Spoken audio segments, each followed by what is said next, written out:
आज एनर्जी में हूँ मैं, ठीक है। ओके, आज का जो टॉपिक है, ठीक है, मेन टॉपिक वो आपका क्या है, इनफर्टिलिटी, ठीक है। इनफर्टिलिटी क्या होता है, भूल गए नहीं जी। अरे जब वो एग जब वो बॉल पे एम्बेडेड हो जाता है। अबे नहीं इनफर्टिलिटी बस बॉल से फर्टिलाइज नहीं पता। इनफर्टिलिटी देखो, तुम पता नहीं क्यों हर डेफिनेशन में फर्टिलाइजेशन घुसा देते हो, सॉरी। ठीक है, क्योंकि फर्टिलाइजेशन के बाद भी इनफर्टिलिटी हो सकती है। यस, अगर वो इम्प्लांट ना हो पा रहा है, नहीं हो पा रहा है, ठीक है, या फिर अगर हाँ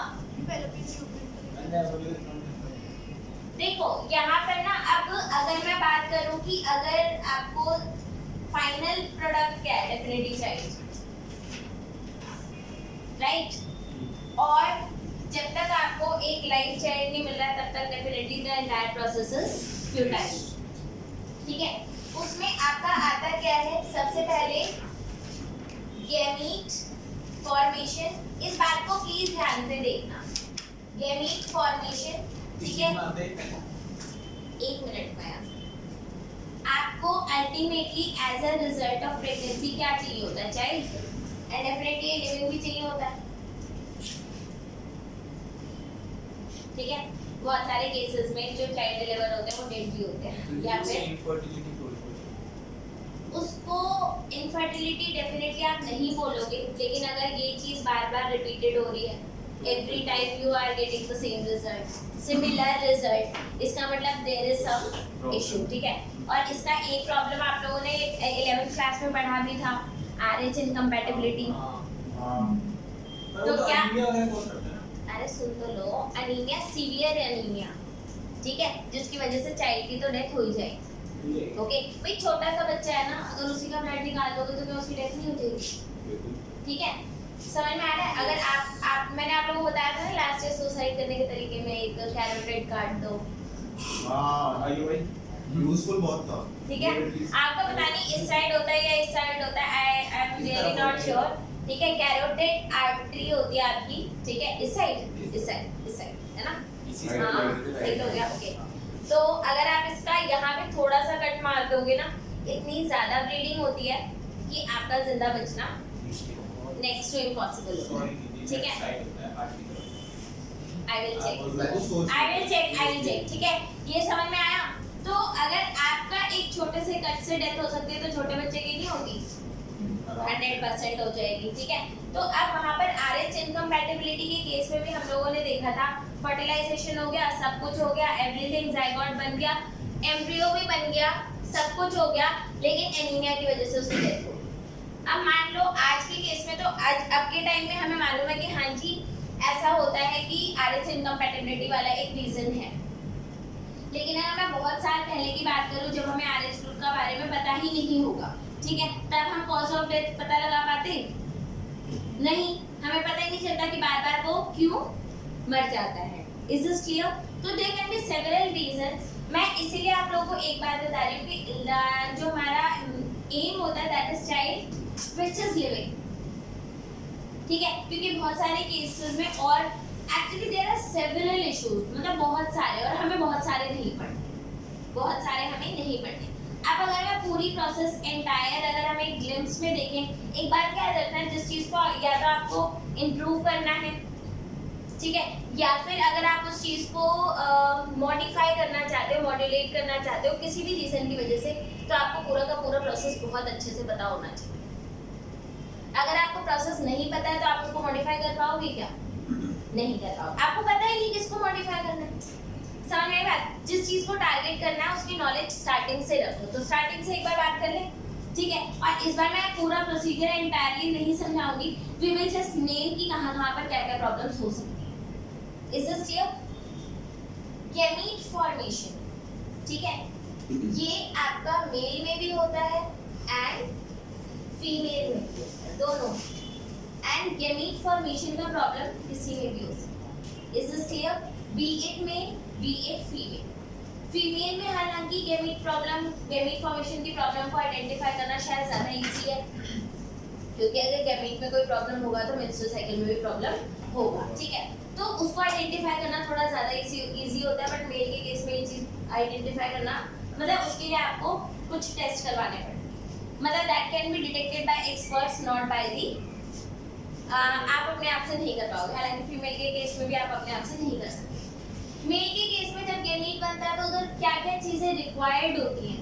पहला मोटिलिटी, मोटिलिटी रिक्वायर्ड है या नहीं है? Yes. अगर स्पर्म प्रोड्यूस हो रहे हैं सब कुछ ठीक है, but the issue is with the motility. और मोटिलिटी का इशू किसके साथ एसोसिएटेड हो सकता है? माइटोकॉन्ड्रिया के साथ भी हो सकता है, किसी के साथ भी हो सकता है। मान लो माइटोकॉन्ड्रियल जीन ही कुछ ऐसी है जो उसको मोटाइल नहीं होनी चाहिए, वहां पे भी एक इशू हो सकता है। फर्टिलाइजेशन कैपेसिटी, उसमें भी प्रॉब्लम हो सकता है। तो फर्टिलाइजेशन कैपेसिटी, इसमें भी प्रॉब्लम हो सकता है, ठीक है। ठीक है, ये समझ में आ। एक प्रॉब्लम और हो सकता है, दैट इज स्पर्म काउंट। इसमें भी प्रॉब्लम हो सकता है, यानी कि यहाँ पर सेवरल इश्यूज हैं, ठीक है। हो सकते हैं, probable we don't know. Yes, sperm count का है कि अगर हमें सिर्फ एक स्पर्म चाहिए होता है तो स्पर्म काउंट से भी फर्क पड़ेगा। बच्चे स्पर्म काउंट से डेफिनेटली इसलिए फर्क पड़ेगा क्योंकि अगर you know millions of sperms are produced during one coitus, ठीक है, तो out of those millions only 1 2 3 4 they have 60% of them are actually useless, only 40% is like they have motility and fertilization capacity। उन 40% में से भी बहुत कम ही जो है वो रीच कर पाते हैं। आप ये समझो स्पर्म को बाहर जाना है ना डेफिनेटली, ठीक है, एंड इन अदर बॉडी जाना है, और अदर बॉडी में डेफिनेटली वो सेल्फ तो कंसीडर होने वाला नहीं है, सेल्फ नहीं होगा ना वो कंसीडर, ठीक है। तो और फीमेल की जो बॉडी होती है उसमें बहुत सारे फैगोसिटिक सेल्स हैं जो उसे खाने के लिए तैयार बैठे हैं, ठीक है। तो इसीलिए बहुत सारे चाहिए होते हैं ताकि कुछ तो सेल्स ऐसे होंगे जो वो उन सारी चीज़ों को एस्केप करके एक तक पहुंच जाएंगे। आई बात समझ में? इसलिए बहुत सारे रिलीज होना बहुत जरूरी है। एंड हालांकि इसको ओवरकम किया जा सकता है, इसको भी सब चीज़ों को ओवरकम किया जा सकता है, ठीक है। अब ये मैंने बात करी गेमीट फॉर्मेशन की सिर्फ, ओके। गेमीट प्रोड्यूस हो गया, ओके, उसके बाद भी बहुत सारे इश्यूज होते हैं कि फर्टिलाइजेशन नहीं हो पा रहा है, समहाउ फर्टिलाइजेशन नहीं हो पा रहा है। ऐसा हो सकता है कि जो फीमेल की बॉडी है उसमें स्पर्मिसाइडल कुछ एक्टिविटी है और स्पर्म सारे मर जाते हैं, तो फर्टिलाइजेशन हो पाएगा नहीं। तो फर्टिलाइजेशन में इशू है। तो अब कहाँ पे इशू है? फर्टिलाइजेशन। और एक इशू आपका हो सकता है कि फर्टिलाइजेशन, एक और ना भी समझी दीजिए। अच्छा, ये तो एक तो ये हो गया, ठीक है, कि स्पर्म्स मर जा रहे हैं, ठीक है। दूसरा ये भी इशू हो सकता है कि उनकी फर्टिलाइजेशन कैपेसिटी में ही प्रॉब्लम है, वो हमने पहले भी डिस्कस कर लिया, ओके। अब उसके बाद प्रॉब्लम आ सकती है कि उसका इम्प्लांटेशन नहीं हो पा रहा है। अब क्या नहीं हो पा रहा? इम्प्लांटेशन नहीं हो पा रहा है। अब इम्प्लांटेशन नहीं हो पा रहा है, that is the issue of definitely female body, ठीक है। अब वहाँ पर ऐसे हार्मोन्स हैं, ऐसा एनवायरनमेंट है which is not hostile for embryo to get implant into your uterus, endometrium lining, ठीक है। तो इम्प्लांट नहीं हो पा रहा है, ये भी एक प्रॉब्लम है, ठीक है। इसके बाद हो सकता है कि जो एम्ब्रियो डेवलप हो रहा है वो ढंग से, या फिर अगर फीमेल की बॉडी में प्रॉब्लम है कि अगर वो इम्प्लांट हो भी गया उसके बाद जो पूरा प्रोसेस है एम्ब्रियो डेवलपमेंट, उसके बाद भी तो बहुत बड़ा प्रोसेस है, वो उसको मतलब उसके लिए भी हॉस्टाइल एनवायरनमेंट नहीं है। मतलब एम्ब्रियो डेवलपमेंट में भी प्रॉब्लम है। समझ में आया? यहाँ तक ये बात समझ में आई? तो प्रॉब्लम किस किस स्टेजेस पर हो सकते हैं? बहुत सारे स्टेजेस पर हो सकते हैं। एंड अगर आपको उसको और ये सारी की सारी चीजें जो हैं वो क्या कॉज करेंगे बच्चे? Infertility, right. ये सारी की सारी चीजें इनफर्टिलिटी कॉज करेंगी। और आज के टाइम पर देयर आर सेवरल वेज जिससे आप इनको ओवरकम कर सकते हो if you have identified what is the problem, ठीक है। उसे बोलते हैं हम ART असिस्टेड रिप्रोडक्टिव टेक्नोलॉजी, ठीक है, मतलब आपने एक्सपर्ट्स की हेल्प ली है। Is this clear? अब इसमें क्या क्या आता है बच्चे? सबसे पहले आता है आपका जो सबसे पहले चीज आ रही है वो है आपका keep it there, in vitro fertilisation.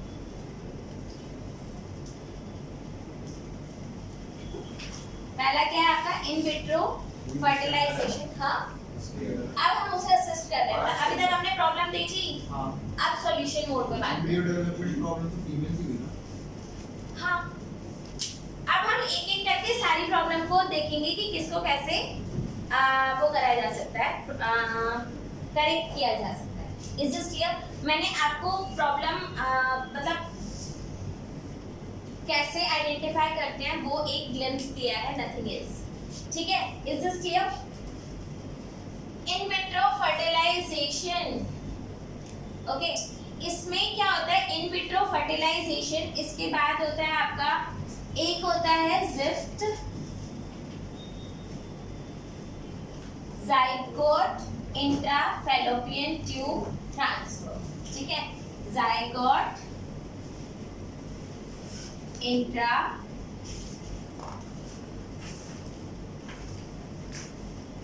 Fallopian tube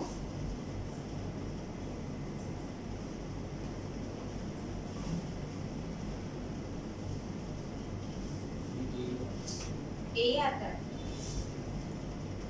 transfer, ठीक है। ये हो गया। एक होता है आपका गिफ्ट, गिफ्ट होता है गिफ्ट होता है, गिफ्ट है नहीं यार, गिफ्ट है। अच्छा okay okay okay okay fine, embryo transfer नहीं, फैलोपियन सॉरी आईयूटी, ठीक है, इंट्रा यूट्रीन ट्रांसफर। दूसरा है बच्चे आपका IUT which is intra uterine transfer. Is this clear? अभी मैं सिर्फ इन दोनों की बात कर रही हूँ और जो गिफ्ट है उसकी बात हम अभी थोड़ी देर में करेंगे। ये सारे आईवीएफ के अंदर आते हैं। यस, ये सारे आईवीएफ में आते हैं, ठीक है, ओके। इसमें आप क्या करते हो बच्चे? इन विट्रो, इन विट्रो का मतलब सबको मालूम है? इन विट्रो अलीना, वो होता है मतलब मदर के ओवम को। मैंने इन विट्रो पूछा है, इन विट्रो फर्टिलाइजेशन नहीं पूछा, ओनली इन विट्रो। नहीं पता? सोना नहीं मालूम, अंशुमन इन विट्रो नहीं मालूम है, अब्रोजीत, Ajay, Dipanshi, in vitro, Maya, inside the uterus,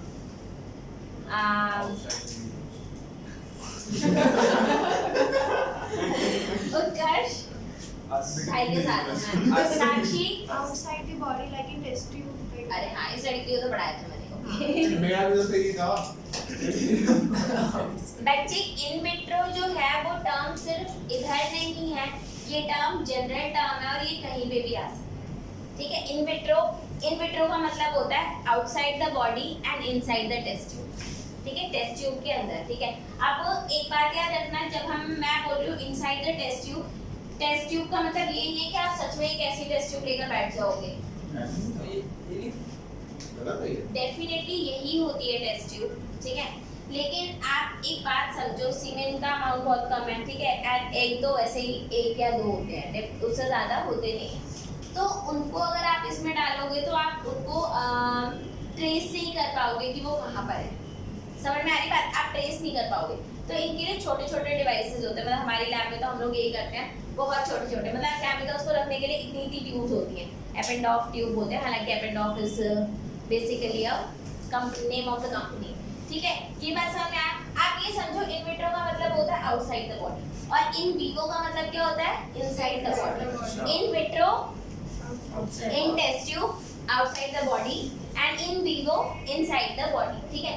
अब इन विट्रो फर्टिलाइजेशन आपने कराया, मतलब आपने एग भी आइसोलेट कर लिया था, आपने आपने सीमेंट भी ले लिया है जिसके अंदर स्पर्म है, आपने उनको वो कर लिया, क्या बोलते हैं, फ्यूज कर लिया, फर्टिलाइज फ्यूज नहीं बोलते यार, it's the term is fertilisation, ठीक है, प्लीज यूज करेक्ट टर्म्स, वरना पता नहीं क्या क्या बोल दोगे आप लोग। मैं This यूज is करता clear? हूँ फिर आप हाँ जी, यस, समझ में आया।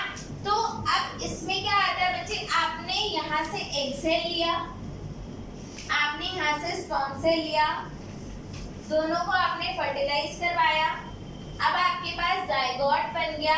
क्या जैसे ही जायगोट बना आपने उसको इम्प्लांट कर दिया नहीं या बॉडी में डाल दिया, इमीडिएटली डाल दिया? नहीं हाँ अंशुमन बोलो, क्या अंशुमन कुछ बोल रहा था, अभी चुप हो गया, ठीक है, ये समझ में आया? एकदम से तो नहीं डाल सकते। और क्या ये कितनी स्टेज तक बाहर ग्रो करेगा ये हम कंट्रोल कर पाएंगे? नहीं, ये भी हम कंट्रोल नहीं कर सकते। तो हम करते क्या है, अगर ये अप टू 8 सेल स्टेज तक है, कहाँ तक है, अप टू 8 सेल स्टेज तक है, तो हम ज़िफ्ट करते हैं। और अगर ये आपका मोर देन, अच्छा यहाँ से नहीं आएगा, नहीं यहाँ से आएगा, अगर ये मोर देन 8 सेल है, मोर देन 8 सेल्स है, ठीक है, तो आप IUD करते हो। अब आप बोलोगे ऐसा क्यों, ठीक है, प्लीज इधर एक बात ध्यान से सुन लो, ठीक है। जैसे ही आपका जायगोट बना, जायगोट एक लिविंग सेल है और उसकी एक इनहेरेंट प्रॉपर्टी है कि वो डिवाइड करना शुरू कर देगा। Is this clear? जैसे ही वो डिवाइड करना स्टार्ट करेगा तो वी कैन नॉट कंट्रोल कि वो 2 सेल स्टेज पे होगा, 3 पे होगा, 2 पे होगा, 4 पे होगा, 8 पे होगा या 16 पे होगा, ठीक है। लेकिन हाँ, ट्रांसफर करने से पहले, और बच्चे जब हम इसको फर्टिलाइज करवाते हैं तो क्या हम सिर्फ एक एग सेल को ही फर्टिलाइज करवाएंगे? नो, आप मल्टीपल एग सेल्स को फर्टिलाइज कराते हो, कम से कम आपके पास 5-6 होते हैं जिनको आप ट्रांसफर करते हो, और उसके बाद फिर आप देखते हो कि किसका सक्सेस कितना है। Is this clear? अब एक बात यहाँ पर एक बात ध्यान दो, यहाँ पर अगर अप टू 8 सेल स्टेज तक है तो हम क्या कर रहे हैं, जायगोट इंट्राफैलोपियन ट्यूब ट्रांसफर, और अगर मोर देन 8 सेल है तो हम क्या कर रहे हैं, इंट्रायूट्राइन ट्रांसफर। दोनों में डिफरेंस क्यों है? मतलब 8 सेल तक है तो इधर, अगर मोर देन 8 सेल है तो इधर, ऐसा क्यों? 8 साल तक इम्प्लांट हो सकता है। बच्चे रीजन है इसके वो भी पीछे। कहीं उधर से ट्रांसफर होता है, इसके पीछे रीजन ये है कि आपको पता है भाई, नेचुरली भी तो बॉडी में कुछ होता है ना, ठीक है। नेचुरल क्या होता है, ये ओवरी है, ये फैलोपियन ट्यूब है, ठीक है, ये आपका यहाँ पर ओवरी है, दिस इज यूट्रस, राइट, ठीक है। तो जब वो 8 सेल स्टेज तक होता है तो वो यहाँ पर कहीं होता है, राइट, और जब वो 8 सेल स्टेज से बड़ा हो जाता है तो वो इम्प्लांटेशन के लिए रेडी हो जाता है। तो अगर वो चीज जो इम्प्लांटेशन के लिए जस्ट रेडी हो चुकी है, अगर आप उसको फैलोपियन ट्यूब में ट्रांसफर कर दिया और गलती से अगर वो फैलोपियन ट्यूब में अगर इम्प्लांट हो गया तो क्या होगा, ब्लॉकेज हो गया। इनफैक्ट क्या ये चीज एम्ब्रियो को मतलब होल्ड करने के लिए बना हुआ है? नहीं। फिर it can be lethal as well, समझ में आया? तो इसीलिए उसको करेक्ट स्टेज पर डालना बहुत ज्यादा जरूरी होता है, ठीक है। तो आपको आइडेंटिफाई करना पड़ेगा कि कौन सी स्टेज पे वो है। अगर वो 8 सेल स्टेज तक है तो ज़िफ्ट कर दो, अगर वो 8 सेल स्टेज से ज्यादा है तो इंट्रायूट्राइन ट्रांसफर कर दो। ये बात समझ में आया? Is this clear? इसको मैं रब कर लूं, इसको नोट डाउन करना है जितना उतना कर लो। आगे बच्चे अब देखो, अब आपका ये है कि कुछ ऐसी भी फीमेल हो सकती है जिनमें गैमीट सच में प्रोड्यूस होता ही नहीं है, ठीक है। उस केस में हम क्या कर सकते हैं, गिफ्ट कर सकते हैं। ये क्या है, गैमीट इंट्रा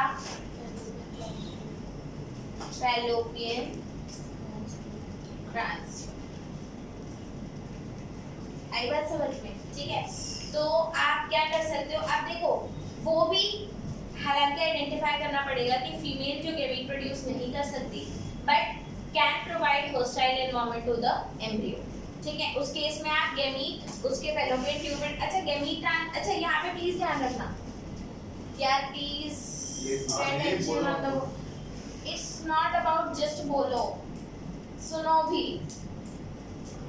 यस जब आप गैमीट को ट्रांसफर करते हो तो वो भी फैलोपियन ट्यूब में होगा। क्यों? क्योंकि फर्टिलाइजेशन की साइट क्या है? फैलोपियन ट्यूब है। समझ में आया? और जब आप अप टू 8 स्टेज जाइगोट नहीं ब्लास्टोमियर अगर ट्रांसफर करते हो तो वो भी कहाँ पे करोगे? फैलोपियन ट्यूब में। और अगर 8 सेल स्टेज से ज्यादा हो गया तो कहाँ ट्रांसफर करोगे? यूट्रस पे ट्रांसफर करोगे। ये बात समझ में आई है? नहीं? Yes. पक्का? ओके, तो इस तरीके से क्या होगा? अब देखो यहाँ पर आपको कुछ नहीं करना, सिर्फ आपने गैमीट ट्रांसफर कर दिया, बाकी सारी चीजें नॉर्मल है, तो डेफिनेटली आगे प्रॉब्लम सॉल्व। ठीक है, अब एक इशू और होता है बच्चे, दैट इज अगर इन्होंने दे रखा है इंट्रासाइटोप्लाज्मिक स्पर्म इंजेक्शन। ठीक है, तो एक दे रखा है इंट्रासाइटोप्लाज्मिक स्पर्म इंजेक्शन। ठीक है, इंट्रासाइटोप्लाज्मिक स्पर्म इंजेक्शन। ठीक है, तो इस केस में क्या करा जाएगा बच्चे? इसमें मान लो ये एग सेल है, एग तो एक सेल ही है, जहां पर ये क्या है? न्यूक्लियस है। तो आप स्पर्म्स को डायरेक्टली इधर इंजेक्ट करते हो, यानी कि आपका स्पर्म यहाँ पर होगा। इंजेक्शंस ऐसे होते हैं, ऐसी टेक्निक्स होती हैं जिनको माइक्रो इंजेक्शन से तो हम डीएनए ट्रांसफर करते हैं। तो आप स्पर्म को यहाँ पर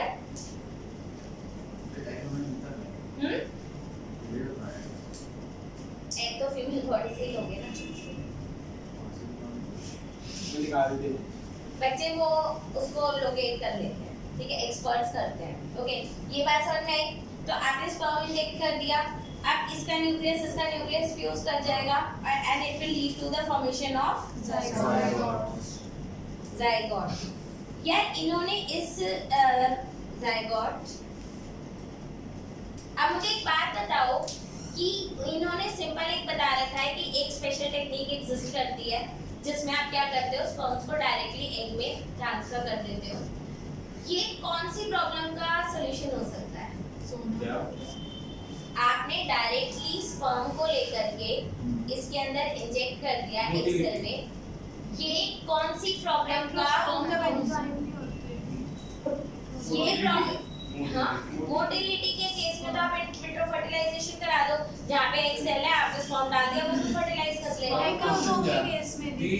जब उसकी फर्टिलाइजेशन कैपेसिटी ही नहीं है कि स्पर्म है और वो फर्टिलाइज करी, मतलब अगर आप इधर एग है, अगर इधर एक सेल है और इधर अगर आपने स्पर्म इधर डाल भी दिया तो भी वो उसको फर्टिलाइज नहीं कर पा रहा, क्योंकि इधर कौन सी वॉल लेयर होती है? जोना पैलियोसिडा लेयर होती है, जोना पैलियोसिडा लेयर होती है। ठीक है, तो वो उसको ब्रेक ही नहीं कर पा रहा, एंजाइम वर्किंग ही नहीं है। तो उस केस में ये एक बैरियर था ना। ठीक है, तो उन्होंने क्या करा? डायरेक्टली इसके अंदर इंजेक्ट कर दिया, अब सिर्फ न्यूक्लियस से न्यूक्लियस फ्यूज होना बाकी है। Is this clear? तो ये एक प्रॉब्लम हो सकती है, मतलब ये भी एक सॉल्यूशन है। ठीक है, इसके बाद एक सॉल्यूशन ये होता है बच्चे कि मान लो फर्टिलाइजेशन हो रहा है, सब कुछ हो रहा है, लेकिन डेफिनेटली फीमेल जो है वो एम्ब्रियो के लिए हॉस्टाइल एनवायरनमेंट नहीं बना पा रही है। ठीक है, उस केस में क्या करेंगे? किसी और मतलब कोई एक लेगी किसी और वुमन को देंगे। Exactly, that is called surrogacy. ठीक है, तो उस केस में आप एम्ब्रियो बना लो and you can transfer it to a woman that can provide a, तो उस केस में उस चाइल्ड की कितनी मदर होंगी? कौन कौन सी? One is genetic mother and other is genetic mother या biological mother और दूसरी surrogate mother। जेनेटिक मदर क्यों रिक्वायर्ड है बच्चे? और जेनेटिक मदर का आपको पता होना क्यों जरूरी होता है? क्योंकि सारा जेनेटिक मटेरियल उसी का है। ठीक है, तो आगे अगर कोई भी जेनेटिक इश्यूज होते हैं तो हम बोलते हैं ना भाई कि जब मान लो अगर किडनी में कोई प्रॉब्लम हो गया या कहीं पे भी कुछ प्रॉब्लम हो गया तो बहुत ज्यादा क्लोज रिलेटिव्स आप लेकर आते हो। ठीक है, ऑर्गन फॉर डोनेशन। ठीक है, तो उसके केस में आपको पता तो होना चाहिए कि जेनेटिकली कौन क्लोज है। यहाँ तक ये बात समझ में आ गई? और कोई स्पेशल टेक्निक दे रखी है बुक में क्या? अच्छा हाँ, एक है आर्टिफिशियल इंसेमिनेशन। आर्टिफिशियल इंसेमिनेशन उस केस में आप कर सकते हो, ठीक है। वो AI है आर्टिफिशियल इंसेमिनेशन, जहाँ पर स्पर्म काउंट कम है, ठीक है, वहाँ पर आप आर्टिफिशियल इंसेमिनेशन कर सकते हो। दैट इज सिमिलर कि आपने पहले सीमेन कलेक्ट कर लिया और उसके बाद आप आर्टिफिशियली इंजेक्ट कर रहे हो to form female body. Is this clear? और कुछ रह गया? IUI इंट्रा हाँ, तो बच्चे उसके अंदर स्पर्म्स को आप आई थिंक यूट्रस में क्या है? IUI क्या है? Show me. दिस टेक्निक अरे भैया मेरे को दिखा दो, मैं पढ़ लूंगी, आता है मुझे पढ़ना। Okay, so in this technique, the semen is collected from either from husband or healthy donor, ठीक है, artificially introduce into vagina or into uterus। हाँ ठीक है, तो आपने इंट्रोड्यूस कर दिया स्पर्म्स को। और क्या है? बाकी सब हो गया, खत्म करें chapter. Please subscribe my channel.